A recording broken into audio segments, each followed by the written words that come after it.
Mirëmbrëma zonja dhe zotrin, mirë se po takohemi në kuadrët e emisionit Argument Plus. Zhvillimet e fundit politike pas zgjedhjeve, sidomos marrëveshja e arritur mes partive opozitare për krijimin e një koalicioni të shpresës dhe krijimin e një qeverie të opozitës, kanë ngjallur reagime dhe debat të madh në Kosovë.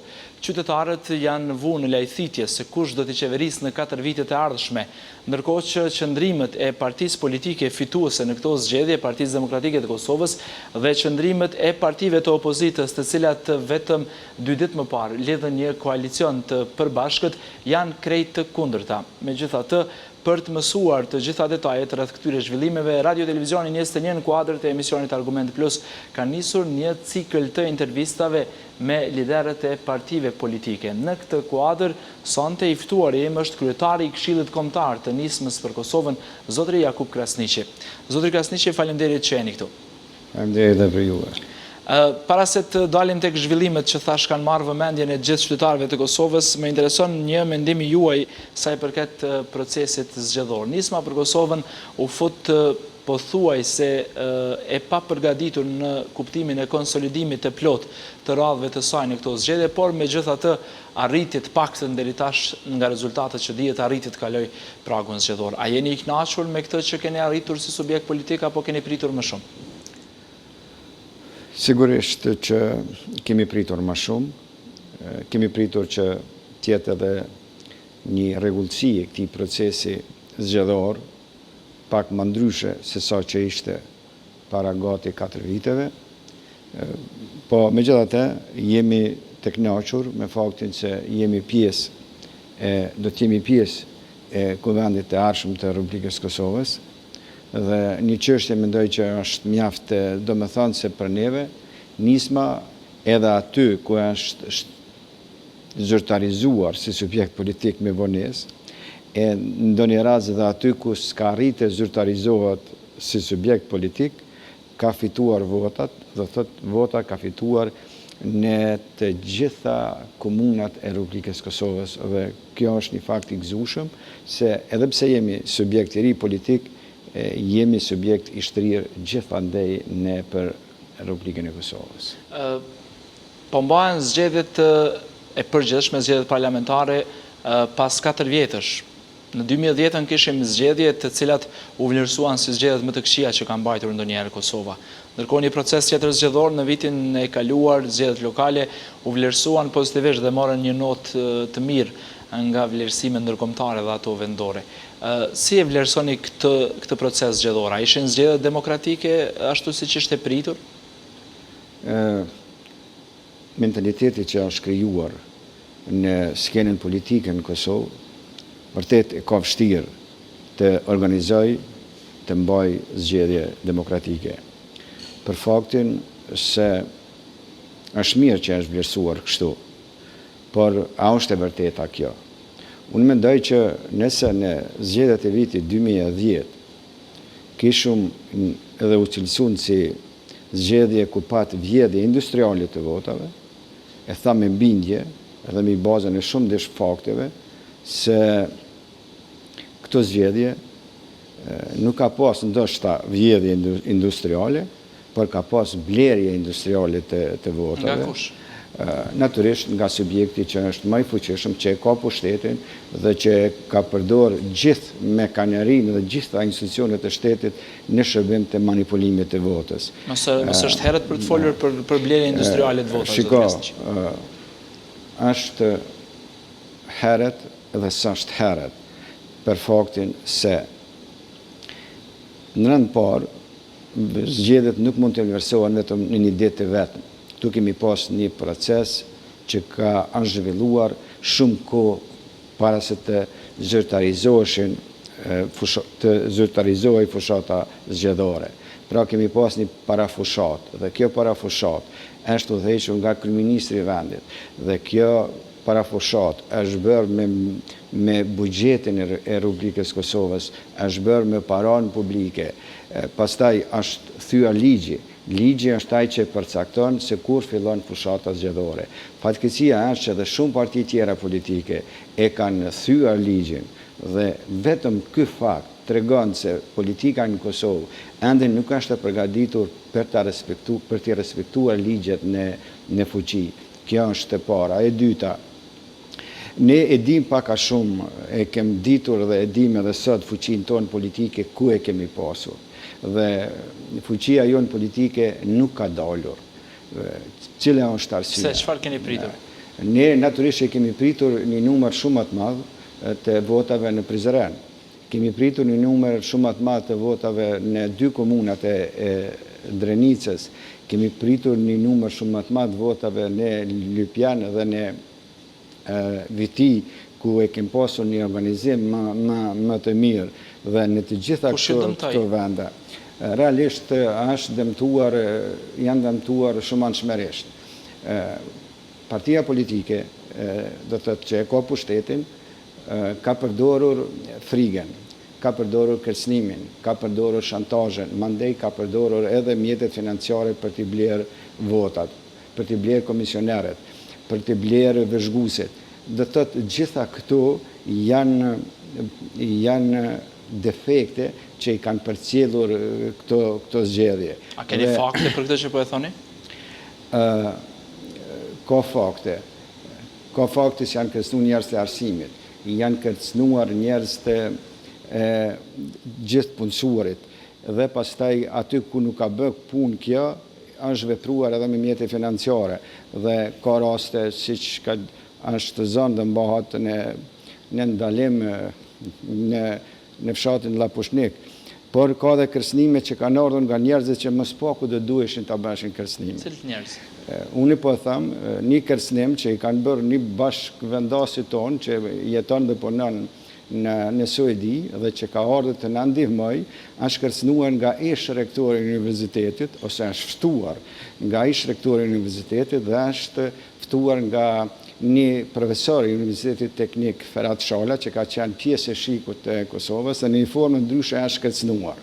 Nga cili ish rektor, Ibrahim Gashi? Ibrahim Gashi. Dhe kur unë i kam ftuar, i kam biseduar me Ferhat Shalën pse e ka kërcënuar atë person, ai thotë që pa e thotë një fjalë të keqe për atë person, thotë edhe kam biseduar, thash, por nëse është i tillë, pse e ke ftuar, pse ke biseduar, pse ja ke kërkuar votën, pse ja ke kërkuar që ai mos tjetë me nismen. Do të thotë, ky është një dëshmi nga shumë dëshmi tjera që njerëzit kanë frikë t'i prezantojnë, por personin e fjalë ka pas gatishmërinë që të bisedoj me ta 2 herë, dhe realisht këto kërcënime kanë qenë mjaft të shtrira. Pastaj, gati shumë kryetar të degëve të nismes janë thirrë dhe janë në një mënyrë janë thirrë dhe nga vetë kryeministri i Kosovës ju ka ofruar pozita të ndryshme në shtet. Do thotë A keni ndonjë rast konkret, a ka ndodhur vetëm në Drenica apo edhe diku tjetër? Jo, kryetarët e degëve të Kosovës prej PDJ-s deri në Prizren janë ftuar, pse janë ministrë. Janë ftuar nga kryeministri Thaçi? Edhe nga kryeministri edhe nga njerëz të afërt të kryeministrit. Do të gjitha këtu kanë reflektuar që njerëzit të kenë frikë. Mandej çka është dhe më e keqja, unë mendoj që dëmton shumë demokracinë në Kosovë. Kemi një lidhje të politikës e kriminalizuar me biznesmen të kriminalizuar. Dhe kurso i shtojmë edhe disa media që janë vënë në shërbim të opozitës dhe në luftë kundër opozitës, gjitha këto segmente tregojnë se ka qenë një organizim i gjithënshëm i një, si ta quajmë, krimi të organizuar për të imponuar vullnetin zgjedhësve të Kosovës. A doni të thoni që PDK, përkatësisht kreu i saj, tentoi të blejë njerëzit tuaj që t'ju dëmtoj, apo doni të thoni që ju ka dëmtuar? Edhe njëra dhe tjetra. Cila më shumë? Ju ka dëmtuar apo deshtet ju dëmtoj? Jo, jemi dëmtuar shumë. Se ne kemi matjen e zgjedhjeve të fundit për pushtet lokale dhe ne kemi mësuar shumë aposhtë se sa që kemi pas, edhe atëherë organizimi ynë ka qenë shumë më i dobët se tani. Tani ishte organizimi shumë më i mirë dhe kemi një rënje drastike të votave. E keqja është se përveç këtyre që u thash, i gjithë aparati shtetëror që duhet të ishte në mbrojtje të votës dhe që u proklamuar se do të jetë në mbrojtje të votës, ishte në shërbim të manipulimit të votës. E kam fjalën edhe për policinë, e kam fjalën edhe për prokurorinë. Edhe për këtë keni fakte? Edhe për të kemi fakte, se kur njerëzit tonë kanë kërkuar që të largohen njerëz të ndryshëm që kanë organizuar në një mënyrë presion mbi votuesit, dhe ata kur kanë shkuar të prokurorët janë lënë të pritin drejt 2 orë. Pastaj telefonat nuk janë hapur dhe të gjitha këto tregon se ka qenë një sistem i organizuar për të manipuluar votat. Mandej ne mendojmë edhe mënyra procesi si po shkon me ngandalësi ka përpjekje për të manipuluar në Komisionin Qendror Zgjedhor. A do të manipulohet, kjo është një çështje tjetër, se ndoshta edhe nuk do të mund, po vetë mënyra se si është e organizuar puna në KQZ tregon që është një përpjekje për të manipuluar votën e qytetarëve dhe nëse gjitha këto mekanizma Nëse ftoheni për të dëshmuar për këto që po thoni zotri Krasniqi, edhe për emrat që përmendet në rajonin e Drenicës, por edhe për raste tjera që po thoni se keni fakte, nëse ftoheni për të dëshmuar sepse është angazhuar një aparat shtetëror për të mbrojtur. Nëse ftoheni për të dëshmuar, a jeni gati ta bëni këtë? Në kohë ime për të dëshmuar, do të dëshmoj në çdo kohë, po ka qenë përgjegjësi e organeve që kanë marrë për ta mbrojtur votën, ta mbrojnë votën dhe jo realisht të vënë edhe ata në shërbim të manipulimit të votave. Këtë nuk po e tham se jemi dëmtu ne si nismë, se edhe po mos tishëm hiç në Parlamentin e Jashtëm të Kosovës. Kjo pak do të kishte rëndësi. Për Kosovën është e rëndësishme sundimi i randit dhe i ligjit edhe mbajtja zgjedhjeve të lira dhe demokratike, pa asnjë presion, pa asnjë tentim që në asnjë formë mos manipulohet vullneti qytetarëve. Pse bëri këtë partia më e madhe, PDK-ja? Pse bëri ndaj jush? Friksoi se dalja juaj në zgjedhje do ta dëmtonte apo pse? Natyrisht kjo ishte e para dhe pastaj ka edhe arsye tjera, po kjo është e para se ata kryesisht sulmin e kanë drejtuar te nisma dhe pastaj te antarësia e nismes dhe te njerëzit e nismes. I përmendet më herët Komisionin Qendror të Zgjedhjeve, as në ditën e zgjedhjeve KQZ nuk doli me rezultatet preliminare, por u mjaftua me sistemin online të publikimit të rezultateve, ndërkohë që kemi një proces i cili është duke vazhduar dhe ende nuk dihet saktësisht se kur do të përfundojë. Është thënë që mund të përfundojë brenda 10-12 ditësh, por nuk dihet. Çfarë ju frikson si subjekt politik gjatë procesit të numërimit deri tek shpallja përfundimtare e rezultateve dhe certifikimi i tyre? Po kjo nështë shpallja online e ka dhe anën e vetë pozitive se ka mundësi se cili interesuar ta din rezultatin, ta din ngritjen ose rënien e rezultatit. Ajo realisht edhe këtu po thamë që nuk e ka kryer detyrën e vetë, dhe është dashur. Edhe një çështje tjetër mendoj që duhet të kemi në të ardhmen parasysh, certifikimi që ju bëhet komisionerëve dhe certifikimi që ju bëhet vëzhguesve, duhet ta ketë një farë mbrojtje. Përndryshe, kur po dihet certifikimi komisionerëve, kur po dihet në tërësi edhe i vëzhguesve, kështu që ata që po dojnë të damtojnë zgjedhjet, po kanë mundësi të komunikojnë dhe të paguajnë njerëzit, dhe njerëzit ku propaguan pastaj ata nuk po janë në shërbim të manipulimit dhe në shërbim të mbrojtjes të votës.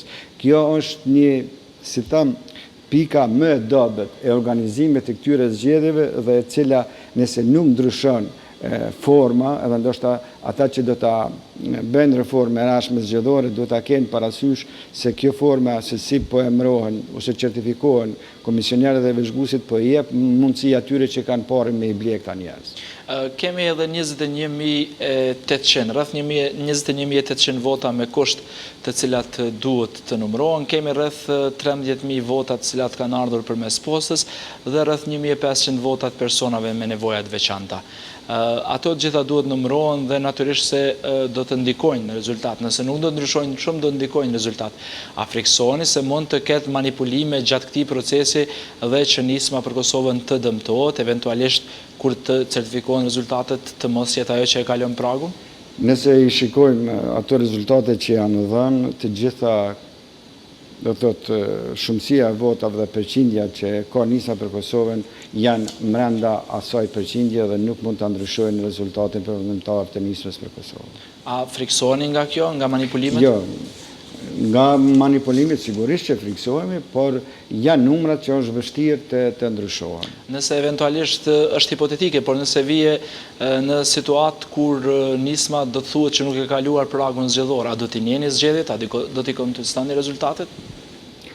Po, tash ne kemi një situatë hipotetike dhe ne nuk mund ta pranojmë që mund vjen një gjë të tillë se kemi bërë gjitha llogaritë dhe gjitha llogaritë që kemi bërë janë që nisma nuk mund të bie në përqindjen e cila i mjafton për të qenë pjesë e kuvendit të arshëm të Kosovës. Ende nuk janë publikuar rezultatet të cilat flasin për votat që kanë fituar kandidatët për deputet në kuvendin e Kosovës, por paka shumë dihet për subjektet politike. Apo dihet se kush ka fituar nga nisma për Kosovën që tjetë pjesë e kuvendit të Kosovës? Ne ende nuk i kemi rezultatet mjaftueshme, do të thotë nuk e di, po do t'i kemi 6 ose 7 deputet, kjo dihet dhe kjo mendoj që tani për tani është më e rëndësishmja, se kush do t'jetë duhet presim rezultatin përfundimtar. A keni ndonjë parashikim pak a shumë kush ka fituar më shumë, kush do t'jenë ata njerëz? Neve tani për tani çka në rezultatet që janë ndonë, do të thotë Fatmiri dhe unë jemi ata që prime vota, por sigurisht ka edhe të tjerë që janë aty afër. Edhe ju do t'jeni sepse është thënë që nuk keni arritur të merrni votat për të qenë pjesë e kuvendit. Po shiko, kjo është pjesa asaj që falem dhe unë mendoj që pasi është i njëjti burim dhe i njëjti burim që para se të fillon të fushata është marrë shumë me një shtëpinë time, Indeks Online dhe gazeta Tribuna dhe Klan Kosova, do thotë kanë qenë në shërbim të partisë që ishte në qeverisje dhe tani do t'jetë në opozitë dhe kjo ndoshta është më e mira që kanë prodhuar këto zgjedhje dhe janë media që sigurisht janë paguara dhe duke qenë të paguara janë mundësuar që gjithë krimin që ka ndodhur në privatizimin që janë bërë objekte të ndryshme me rëndësi të veçantë për Kosovën, të gjithë korrupsionit që janë shpërfolur gjatë këtyre viteve në Kosovë ta mbulojnë me një shtëpi, po është vështirë gjithat krim që është bërë ekonomisë Kosovës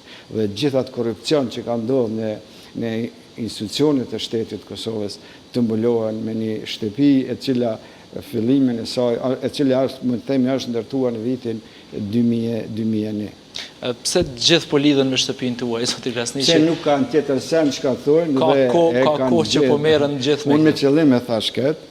Qëllimi është që realisht me ndamtu mu dhe përmes meje me ndamtuar nismen, por është vështirë ta bindesh opinionin publik në Kosovë që gjithë problemet në Kosovë që kanë prodhuar nga një shtëpi familjare, pa krimin që është bërë, pasurisë kombëtare dhe korrupsionit madh dhe trafiqeve të ndryshme, cilin njerëzit e qeverisë kanë qenë pjesë e atyre marifete. A janë qetësuar gjakrat në komunikim me zotrin Pacolli për këto probleme që patën lindur kohë më parë? Unë nuk kam shkati nxej gjakrat, janë shumë mirë dhe kushdo që don të vazhdon atë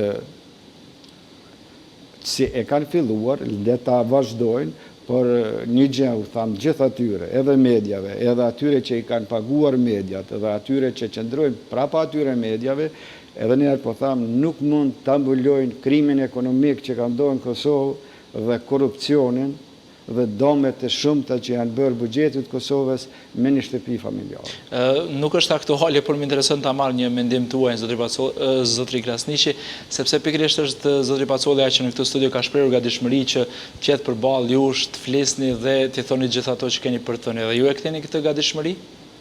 Shiko, unë nuk kam problem u përballur jotën për të çështje që i kanë ngritë ai, po për të përballur për gjithçka që e tham, se jam edukuar dhe gjithë jeta ime politike edhe gjithë ajo publicistike që e kam bërë, në asnjë rast se kam thonë pa vërtetën.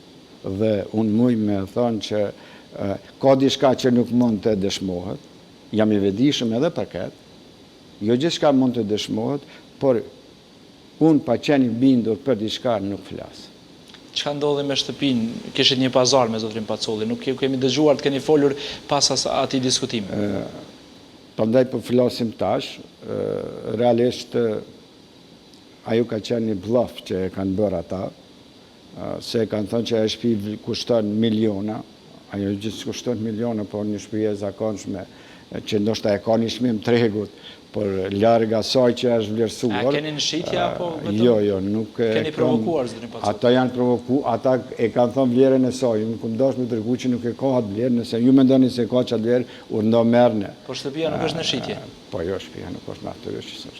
Mbesim të zgjedhjes zoti Glasniqi, edhe më tutje pas këtë kësaj që ndodhi ku Partia Demokratike e Kosovës në bazë të rezultateve fitoi një përqindje të votave rreth 30% dhe doli partia e parë fituese, ndërkohë që kishim LDK-n, AK-n, vetëvendosjen dhe nismën për Kosovën pas saj. Por gjitha zhvillimet brenda kohës sa mbaheshin zgjedhjet dhe menjëherë pas tyre i ndryshoi një marrëveshje për koalicion për bashkët mes opozitës që u nënshkrua nga kryetari i nismës zotri Limaj, zotri Mustafa dhe zotri Haradinaj. Pse u bë kjo marrëveshje? Pse erdhi deri te kjo marrëveshje dhe si arritët të bëheshit bashkë për një koalicion të tillë? Mendoj që e para është që në Kosovë do të kemi një ndryshim në qeverisje.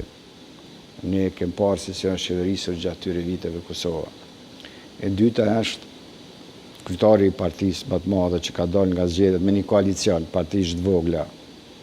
Gjatë gjithë këtyre viteve nuk ka ndërtuar raporte të mira dhe korrekte me asnjë subjekt politik. Mandej ai s'ka krijuar raporte të mira dhe korrekte as me njerëzit brenda partisë subjektit të tij politik, dhe kjo mendoj që është arsyeja e vetme dhe kryesorja, dhe duke parë pastaj nivelin e kapjes së institucioneve të shtetit nga një parti politike dhe verja gjithë atyre institucioneve në shërbim të një individi apo pak individëve dhe shkelja e ligjeve, damtimi i ekonomisë e vendit dhe damtimi i buxhetit të vendit, ka shtuar përgjegjësinë e subjekte tjera politike që ishin në opozitë, por tani nuk mund të themi se janë në opozitë. Janë ende në opozitë, as nuk janë në opozitë, as pozitë, sepse nuk janë certifikuar rezultatet. Zgjedhjet janë bërë. Dhe tash të gjithë janë në pritje të krijimit të një koalicioni qeverisës. Nëse tho që arrin të bën koalicionin qeverisës, që ka pak gjasa, atëherë ai do ta qeverisë Kosovën. Por nëse parti tjera opozitare bashkohen, si që janë bashkuar, atëherë ato do ta formojnë koalicionin qeverisës. Nuk ka koalicion qeverisës pa pas 50% plus një deputet në kuvendin e Kosovës. 50%, se këtu duhet i ketë gjatë një deputet. Pasi kuvendi unik ka 120 deputet, duhet i ketë spaku 61 deputet. Unë mendoj që koalicioni i proklamuar i ka më shumë se 61 deputet, prandaj nëse kryeministri, do thotë kryetari i Partisë Demokratike mund të bën numrat, atëherë ai ka të drejtën ta bëjnë koalicionin, po siç po shihet numrat janë të parti tjera politike. E kemi AKR-n e cila po pret numërimin e votave me kusht, rezultatet përfundimtare dhe po pret të kaloj pragun zgjedhor. A friksoheni se mund të jetë AKR ajo që kalon pragun zgjedhor dhe mund të jetë në qeveri me PDK-n bashkë me minoritetin? Shikoni, këtu është vështirë të bëjnë numrat. se këtu tash duhet bëhen numrat, unë mendoj që koalicioni i proklamuar i ka numrat e mjaftueshëm për të qeverisur me vendin dhe e ka dhe shumicën qytetare dhe shumicën parlamentare. Do të thënë në legjislaturën e fundit në Kosovë ka udhëhequr pakica qytetare duke pasur një shumicë parlamentare për shkak të vendeve të rezervuara. Tani më nuk janë vendet të rezervuara. Edhe me, do thëtë, edhe po të hëna akëryja që nuk ka gjasa, përsëri nuk mund bëhet një koalicion që t'i ketë 61 numra. A në sqaroni pak më shumë këtë, pse? Pse? Sepse ekziston ende përshtypja në opinion që janë 20 vende të minoriteteve. Partia Demokratike tash me numrat që ka, me përqindjen që ka, dhe Alianca nuk mund të arrijë numrin 41, plus 20 vendet që janë të garantuara, do thëtë sa rrihet numri 61. Do thëtë është e domosdoshëm që për pas koalicion, ose koalicionin e përbëjnë ato parti politike që kalojnë numrin 60. A ishte e vështirë për të arritur kjo marrëveshje? Si erdhi, sa u bë shumë shpejt, askush nuk e priti. Gjatë paraditës flitej për takimet e liderëve, ndërkohë që në orët e pasditës erdhi komunikata Komitesa për Media ku thuhej që u arrit marrëveshja, bile dhe e firmosur nga liderët e partive politike. Shumë shpejt u bë, si ishte e mundur? Qëre Arton, kush i ka përcjellë edhe fushatën parazgjedhore, e ka pa që asnjë parti politike shqiptare nuk e ka pas gatishmërinë të bashkëpunoj me qeverinë, me partinë e Thaqit. Do të kjo ka qenë një komunikim i partive politike edhe para zgjedhjeve, edhe gjatë zgjedhjeve.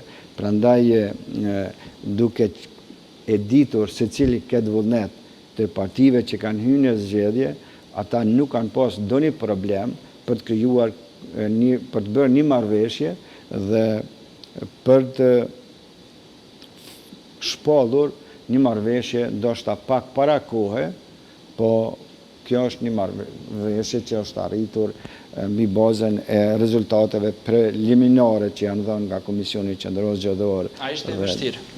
A keni qenë një pjesë e bisedave? Unë nuk kam qenë, nuk i kam kundërshtuar, i kam ndihmuar nga anësh sa kam mundur, por realisht është arrit mes liderëve të 3 subjekte politike, edhe në një formë me bisedime dhe me një mbështetje nga vetëvendosja. Do thotë gjitha partitë politike shqiptare e kanë treguar vullnetin e vet për të ndryshuar qeverisjen në mandatin e ardhshëm. A mendoni që është i natyrshëm ky koalicion, zoti Krasniqi? Unë mendoj që jo vetëm që është i natyrshëm, po mbi të gjitha ky koalicion ka me qenë në interes të Kosovës. Pse ky duhet të jetë në interes të Kosovës? Se të fundit gjithë partitë kanë deklaruar programet e tyre edhe politike, edhe ekonomike, edhe të tjera. Dhe jam i bindur që ky koalicion do të bën një program dhe një politik për të ndryshuar gjendjen në gjitha segmentet e jetës në Kosovë. Me pas një qasje tjetër ndaj sundimit të ligjit, me pas një qasje tjetër ndaj zhvillimit ekonomik, dhe me pas një qasje tjetër ndaj pavarësisë se institucioneve të pavara të Kosovës. Dhe mendoj që ky koalicion duhet ta merr një përgjegjësi tjetër që proces arsimin ta depolitizoj. Arsimi është shumë i politizuar. Dhe në arsim kemi shumë arsimin, administratën, policinë dhe shëndetësinë. Këto segmente nuk duhet të shërbejnë asnjë subjekt. Pse duhet besoj qytetari i Kosovës që ky do të jetë koalicion i shpresës dhe i ndryshimit për çdo qytetar të Kosovës? Pse duhet besojnë kur kemi parasysh që të 3 subjektet të cilat do të jenë pjesë e qeverisë, pasi që vetëvendosje është deklaruar se nuk do të jetë pjesë e qeverisë, nëse është do të jetë me disa kushte, por këta që janë, e kemi LDK-n, AAK-n dhe Nismën për Kosovën, njerëzit kryesorë të cilës subjekt politik kanë qenë në pushtet. Dhe pse duhet besojnë qytetarët që ky koalicion do ndryshoj, më shumë se sa që ka qenë deri tash? Unë mendoj që edhe pse janë ato subjekte, dikun ndoshta janë edhe ata lider, por jo çdo kun, dhe unë mendoj që ka ardhje të reja, ka njerëz të ri, edhe çka është kryesorja, ekziston vullneti dhe gatishmëria për ta ndryshuar qeverisjen e Kosovës. Marrëveshja po kundërshtohet nga disa qarqe analitike, por po kundërshtohet edhe nga Partia Demokratike e Kosovës, e cila thotë që është antikushtetuese.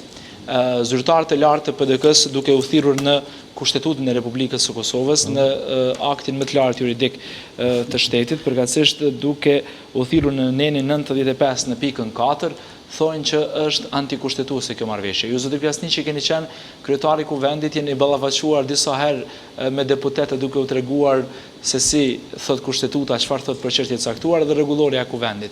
A mendoni që është antikushtetuese? Nëse e keni të nevojshme mund t'ua lexoj edhe nenin 95. Jo, nuk ka nevojë ta lexojmë hiç atë. Unë mendoj që në politikën e Kosovës, sidomos në interpretimet që janë bërë në mënyrë të veçantë nga ekspertet, po thamë, në thojza të Partisë Demokratike, tregohen 3 gjëra tepër që mu m'vjen keq. 1. Tregohet një integritet dhe dignitet i ulët i njerëzor, tregohet një padije profesionale, pra një intelektualizëm realisht për të ardhur keq, dhe edhe natyrisht edhe moralisht po të shikohet. Shikoni se shpeshherë media flitet për hartuesit e Kushtetutës. Unë kam qenë pjesë e Komisionit të Kushtetutës. Dhe ndoshta një ditë do të dihet saktësisht kush janë autorët e Kushtetutës, që më së paku jemi ne pola kosovare. Kush është? Kryesisht janë ekspertë të jashtëm.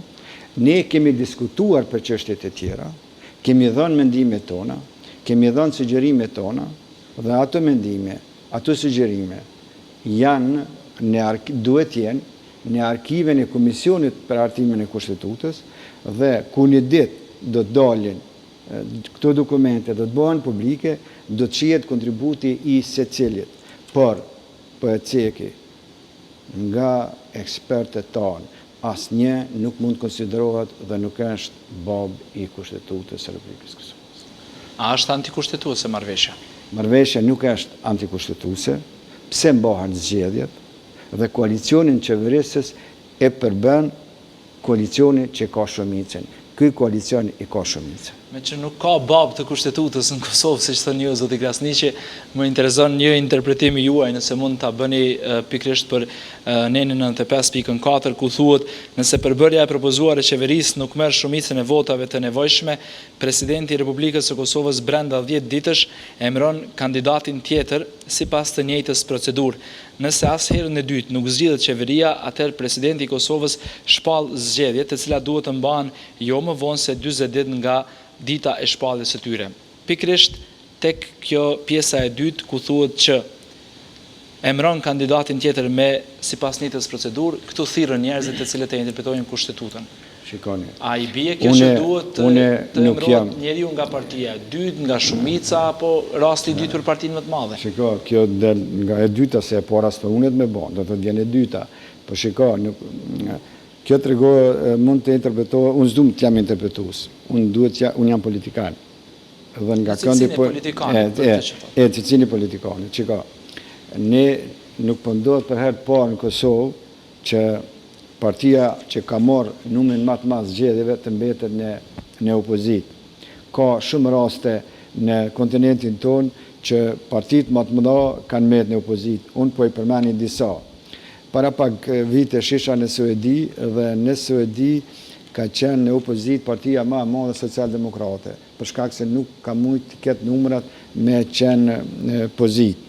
Edhe të njëjtën gjë ka qenë edhe në Finland. Edhe në Finland, Partia Socialdemokrate, duke qenë partia më e madhe në dalur nga zgjedhjet, ka qenë në opozitë për shkak se e djata ka krijuar koalicionin qeverisës. Kjo ka ndodhur pastaj edhe në Austri, kjo ka ndodhur sfunit tash edhe në Luksemburg, ka ndodhur në Sloveni, ka ndodhur edhe në Slovaki, ka ndodhur edhe në Serbi, ka ndodhur ndoket edhe në Greqi dhe në shumë vende. Partia që ka qenë me numër më të madh ka merret në opozitë dhe parti tjera më të vogla kanë vënë koalicione dhe kanë qeverisë me vendin. Kushtetuta nuk e thotë qartë, zoti Krasniqi. Kushtetuta është e qartë, po pastaj interpretimi i kushtetutës bëhet i ndërlikuar. A ekziston ndonjë lidhshmëri mes nenit 95 të kushtetutës dhe nenit 84.14 tek kompetencat e presidentit të Republikës, ku thuhet se presidenti i Kosovës cakton mandatarin për formimin e qeverisë pas propozimit të partisë politike ose të koalicionit që e përbën shumicën në kuvend? Shiko, ai që kërkon mandatin, në kushtet gjithë ne po flasim në vendet ku ka nivel të demokracisë, që kërkon mandatin, para se ta kërkonte mandatin te presidentja, duhet ta bënte koalicionin qeverisës. Dhe nëse partia madhe s'ka arrit me bë koalicionin, po e kanë bërë parti tjera i dërgojnë kërkesën me nënshkrime e presidentit dhe sikojnë ne se partitë e dalën nga zgjedhja, i kemi numrat dhe ne duhet ta kemi mandatarin për ta qeverisur në vitet e ardhshëm Kosovën. Do thotë, kjo të drejtën për të kërkuar mandatin e ka ai lider politik ose aja parti politike, ose ai koalicion i partive politike që i ka numrat dhe të mund të qeverisë me vendin. A i bie kjo që presni që presidentja të nominoj kandidatin e juaj, zotin Haradinaj? Tash unë s'du të marr rolin e presidentes, ajo Si do duhet veproj? Si duhet vepron, duhet të vepron mbi bazën e faktit që i ka përpara. Se si do të vepron ajo? A duhet të drejtë zotrit Thaçi apo zotrit Haradinaj që është i shumicës, siç thoni ju? Ajo e ka të drejtën, nëse do me interpretuar një anshëm kushtetutën, t'ja jep edhe Thaçit, po Thaçi duhet i ketë numrat për të zgjedhur kryeministrin e Kuvendit të Kosovës. Çfarë do ndodh nëse ja jep Thaçit të drejtën si mandatar i partisë që ka fituar zgjedhjet? A do ta dërgoni si koalicion në gjykatën kushtetuese për interpretim çështjen? Jo, ne nuk kemi nevojë ta dërgojmë në gjykatën kushtetuese. Koalicioni ka numrat dhe qeveria duhet votohet në kuvend. Kryetari i kuvendit duhet votohet në kuvend, duhet këto gjëra bëhen me vota pa. Nëse ndodh siç thoni ju zoti Krasniqi dhe PDK e dërgon çështjen në gjykatë kushtetuese, pastaj edhe kjo do të marrë kohë. E nëse interpretimi i gjykatës ose fjala e gjykatës shkon në favor të PDK-s, çfarë mund ndodh pastaj? Shiko, manipulimet mund bëhen. Nga kush? Por koalicioni i qeverisë duhet i ketë mbi 60 deputet. Nga kush manipulimet? Po nga ai që do të manipulohet. Ose të manipuloj, për kënd e keni fjalën në këtë rast? Nëse po flasim për PDK-n dhe zotin Thaçi. Po nuk është lojë vetëm zoti Thaçi, tash është lojë është lojë edhe praktika parlamentare. Nuk mundet dikush të bëhet kryeministër me 30 deputet. Për të bërë kryeministër duhet më marr spaku gjatë një vota. A ka rrezik? Votat mungojnë. A ka rrezik për zgjedhje të reja? Nëse mund të quhet rrezik. Shikuar normalisht nuk ka asnjë arsye që në fundit deputetët kur certifikohen shkojnë në mbledhjen e kuvendit, ata vendosin me vota. Dhe çaj subjekt politik që ka shumicën e votave vendos. Nëse ju e dini që me vetëvendosjen edhe 3 subjektet që e kanë shku në marrëveshjen, por edhe me deputetët e komunitetit të Pakisë, dikun i përbëjnë parafërsisht 90 deputet.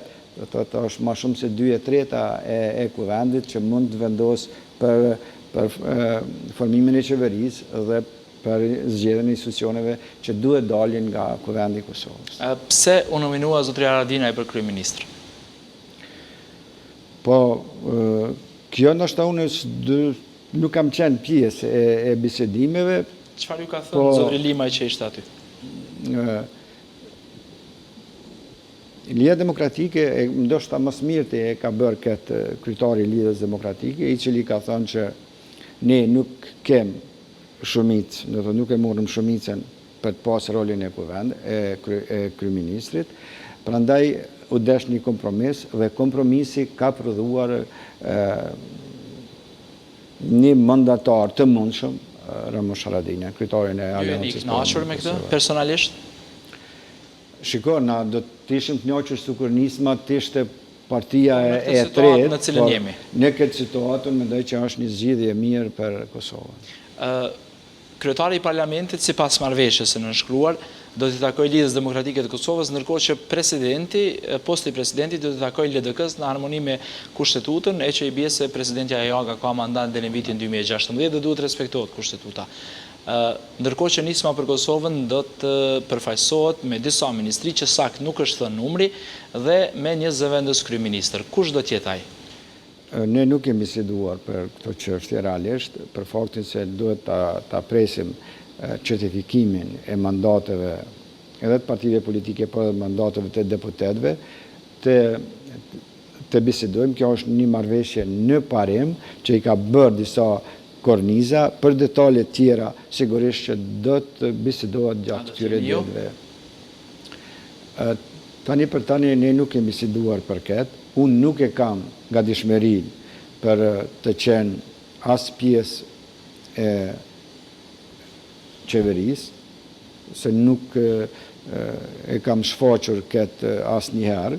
Do të thotë, unë jam interesuar që në Kosovë të ketë një qeverisje ndryshe dhe një qeverisje që merr një përgjegjësi për të ndërtuar shtetin e së drejtës. Kjo është prajimi kryesor i imi. Edhe zotri Lima është deklaruar që për shkak të problemeve që ka me drejtësinë nuk do të jetë pjesë e qeverisë, edhe ju po deklaroni që nuk jeni interesuar për qenë në postën e zëvendës kryeministrit, ndërkohë që subjekti juaj politik megjithatë zotri Krasniqi nuk ka emra shumë të njohur në politikë, të cilët do të mund të gëzonin ndoshta mbështetjen edhe të partive tjera politike, por edhe të qytetarëve që kanë votuar. Kemi kuadrat mirë. Unë nuk du të ashtë të përmenim emra se s'kem biseduar, por kemi dhe ne do të bisedojmë. Kënde favorizon ju brenda subjektit tuaj politik nëse vetë nuk do të keni? Nuk kemi biseduar për këtë dhe nuk duhet ta tham tani, pa biseduar për këtë çështje ja, por sigurisht që përfaqësimi i nismës në cilën do institucion do të jetë edhe politik edhe profesional.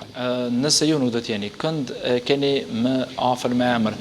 Askush nuk do t'i dhrohet sepse është situata hipotetike. Unë nuk do të flas me emra, unë do të flas atëherë kur ne merrem vesh si nismë dhe nëse u kërkohet me ngulm që t'jeni, a do të pranoni? Natyrisht, unë nuk du me thonë që jam ai që vendosi vetë për gjithçka. Por nëse u kërkohet nga partia? Nëse kërkohet dhe arsyetohet, mendoj që kam edhe unë arsyetimet e mia, atëherë do ta shikoj seriozisht.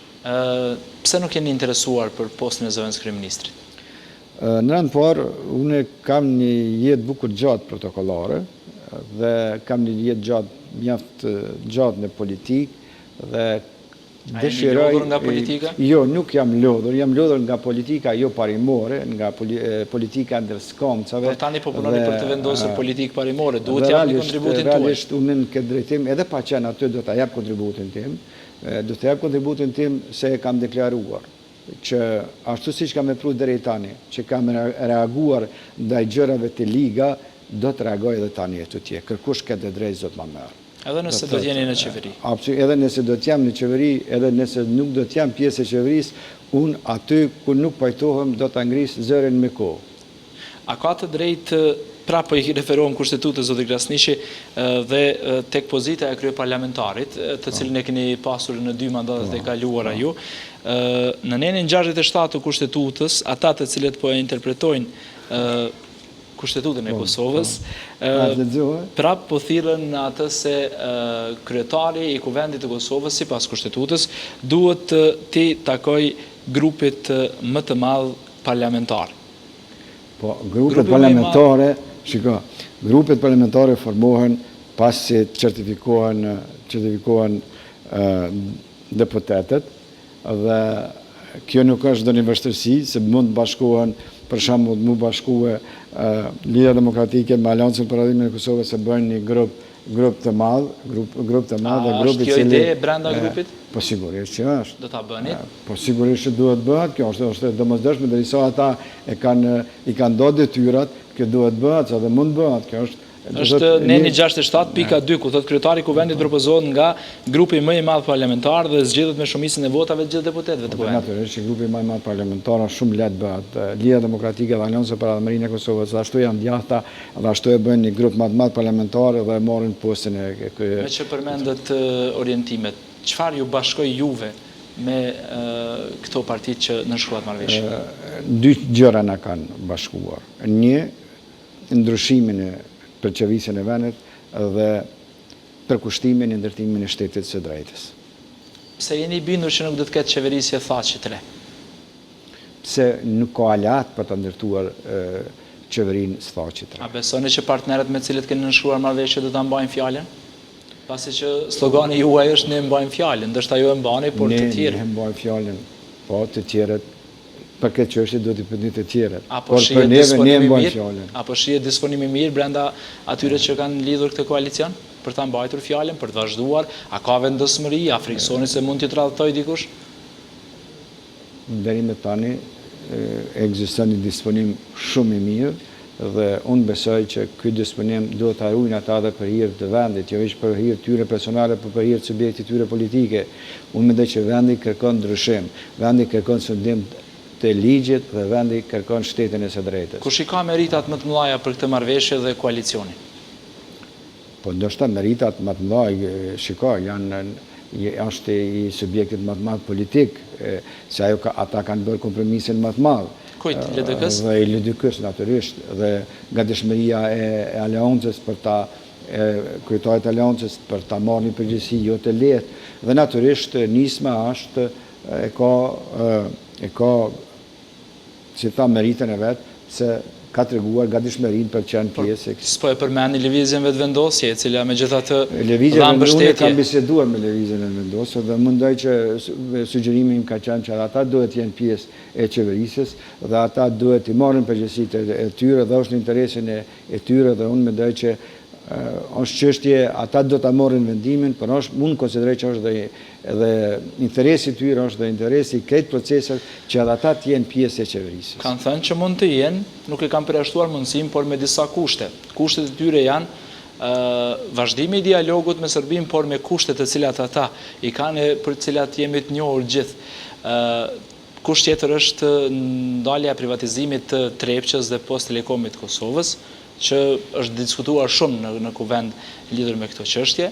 A është e gatshme qeveria e koalicionit të shpresës, siç po quhet, të ndërpres bisedimet me Serbinë, të bëj kushte për Serbinë? Si mendoni që duhet veprohet? Realisht, këtu gati me shumicën e atyre që i kanë thënë vetëvendosja, ekziston një mirë kuptim në gjitha partitë që janë pjesë e koalicionit. Dallimi është te bisedimet.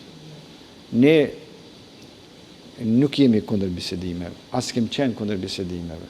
Mendoj që as vetëvendosja, me qenë se e kanë në politikë tyre, por unë mendoj që këtu duhet jemi për bisedime, për një dialog, se të fundit për të normalizuar marrëdhëniet me Serbinë, duhet të jetë një dialog. Problemi është këtu se si do të bëjë ai dialog. Dhe unë mendoj që ne nuk duhet të friksohemi si Kosovë dialogun. Ne duhet të bisedojmë, por duhet ta dimë si ta bëjmë dialogun. Një nga kushtet e vetëvendosjes për dialogun, për shembull, që po më kujtohet tani, është që Serbia duhet ta heqë Kosovën nga preambula e kushtetutës së vet si pjesë të Serbisë. Unë mendoj që me kushte nuk është mirë të fillojmë kësaj pune. Jam dakord që marrëveshja të bëhet në interes të dy vendeve dhe qytetarëve të dy vendeve, por një marrëveshje që çon në normalizimin e këtyre marrëdhënieve, jo në marrëveshje që e dëmtojnë funksionimin e shtetit të Kosovës, i dëmtojnë interesat e Kosovës dhe i plotësojnë dëshirat vetëm Serbisë. Unë mendoj që ky dialog që duhet askuit. A ka qenë deri tash kështu, a duhet të ndryshojë? Sigurisht që dialogu Kosovë-Serbi do të ndryshojë shumë, si një qasje, si e më shumë ndoshta në përmbajtje. Kemi marrëveshje të cilat janë arritur në këtë dialog, në këtë proces. Ato duhet zbatohen, a jeni i këtij mendimi? Tani ne nuk i dim se çfarë marrëveshje janë arrit, por një gjë e di që Serbia asnjë marrëveshje nuk e ka realizuar ajo në një mënyrë i ka pranuar pjesërisht diplomat e studentëve shqiptarë të Kosovës lindore, por ma vonë cukur gjykata kushtetuese e ka shpoll të pavlefshëm ata, dhe unë mendoj që nuk ekziston një gatishmëri e servisë për të zbatuar substancialisht këto marrëveshje. Nëse si zbaton Shikoni, nëse ti bisedon nuk do të thotë që nuk realizohen mos me bisedu, po nuk do të thotë që me ju nënshtru një presioni qofta i jashtëm, qofta i mbrëmshëm. Ne duhet ta shikojmë interesin e Kosovës dhe interesin edhe në afat shkurt dhe në afat gjatë. Nëse vetëvendosja nuk jetë pjesë e qeverisë, por do të jetë vetëm mbështetëse e krijimit të kësaj qeverie, ekziston mundësia që në kuvendin arshëm të Kosovës gjërat të rrjedhin më ndryshe, pasi që kur të ketë vendime të cilat nuk i pëlqejnë vetëvendosjes, ato nuk do të mund të votohen dhe s'do ta kenë shumicën në kuvendin e Kosovës. A e keni parashikuar këtë rrezik që mund të jetë? Shikoni, parlamenti në shumicën e rasteve punon me shumicën e votave, janë disa raste që janë interesat e veçanta që duhet bisedohet edhe me opozitën, për të bërë 2/3 që kërkohet në disa raste, po unë nuk e shoh që këtë gjë të pasgjeshme. Unë mendoj që kjo është një fillim, ata janë dakord për ta ndryshuar qeverisjen dhe kjo mendoj që i jep përparësi koalicionit qeverisës për të ecë tutje. A mund të përputhen programet e juaja politike të partive nënshkruese dhe të vetëvendosjes nëse eventualisht shpreh gatishmëri që programi i saj të bëhet pjesë e programit përgjithshëm dhe të jetë në qeveri? Shikoni, unë mendoj që mund bisedohen të çështje. Në politika ne nënkupton edhe kompromisin, edhe vetëvendosja duhet të jetë e gatshëm për ndonjë kompromis, por edhe subjektet që kanë nënshkruar marrëveshjen duhet të jenë të gatshëm për ndonjë kompromis. Duhet politika është një kompromis. Zotëri Haradinaj ka premtuar vende të shumta pune, qindra mijë vende pune, përkatësisht 200.000 vende të punës. Vendet e punës çka kanë premtuar. Ka pasur premtime të shumta nga partitë. Premtime të shumta ne nuk kemi premtuar dhe ne mendojmë, ne çka duhet premtojmë do të jetë reale. Ne duhet ta premtojmë ngritjen ekonomike. Pa ngritje ekonomike nuk ka vende pune. Kjo duhet të dihet dhe ne nuk kemi nevojë ta mashtrojmë opinionin. Cilat do të jenë 4 prioritetet kryesore sapo ta merrni qeverisjen e vendit nëse ndodh kështu pas certifikimit të rezultateve të zgjedhjeve? Po ne programin ton kemi 9 shtyllën kryesore, rreth të cilës sillen dhe të tjerat, e kemi shtetin e së drejtës, do të thotë shtetin e drejtësisë sociale, shtetin e dijes dhe shtetin e zhvilluar ekonomikisht. Dhe do të thotë janë të lidhur aq shumë këto segmente me zvete, sa pa i realizuar këto shtylla kryesore, vështirë të flasim për një punësim të mirëfillt në Republikën e Kosovës. E keni kritikuar në vazhdim si këtë qeverisje në largim, se ka bërë shumë padrejtësi ndaj qytetarëve, ka ngesur në zhvillimin ekonomik, në rritjen e prodhimit të brendshëm, në thithjen e investimeve nga jashtë dhe kështu me radhë. A mendoni që do të mund të ndryshoni diçka si koalicion në këtë aspekt, pasi që kemi parasysh se raportet ndërkombëtare flasin për një imazh jo të mirë të Kosovës në aspektin ndërkombëtar sa i përket zhvillimit ekonomik? Ne kemi biseduar pak dhe unë mendoj që ajo çka është më kryesorja, nëse ky koalicion qeverisës nuk merr përgjegjësi për ta ndryshuar gjendjen në të mirë të zhvillimit ekonomik, duke krijuar hapësira të reja për bizneset e brendshme, duke krijuar mundësitë e investitorëve të brendshëm dhe të jashtëm, bile edhe bashkëkombëtarëve tonë që punojnë e jetojnë dhe që kanë pasur një gatishmëri dhe pa u bërë këto investime mbi bazën e ligjeve, duke respektuar ligjeve, realisht perspektiva do të jetë e vogël. Prandaj mendoj që 3 partitë që janë koalicioni dhe vetëvendosja e 4-ta janë vetëdijshëm se me politikat e qeverisës së drejtë tashme nuk mund të ecet përpara, prandaj duhet ndryshojmë. Ne jemi për një ndryshim në të gjitha sferat që i përmenda. Nga kjo studio, zotëri Haradinaj tha që ajo për cilën kjo qeveri do të shquhet nëse eventualisht do tjetë qeverinë pushtet qeveria e koalicionit, do tjetë që dogon sloganin kryesor do ta ketë hajnat në burg. A jeni të gatshëm që t'i çoni në burg njerëzit të cilët janë të korruptuar? Nuk di si e ka thënë zoti Haradinaj, por një gjë e di që ekzekutivi duhet t'i kryejë detyrat e veta dhe të krijon hapësirë që çdo institucion i pavarur t'i kryejë detyrat e përgjithësisë veta mbi bazën e ligjit.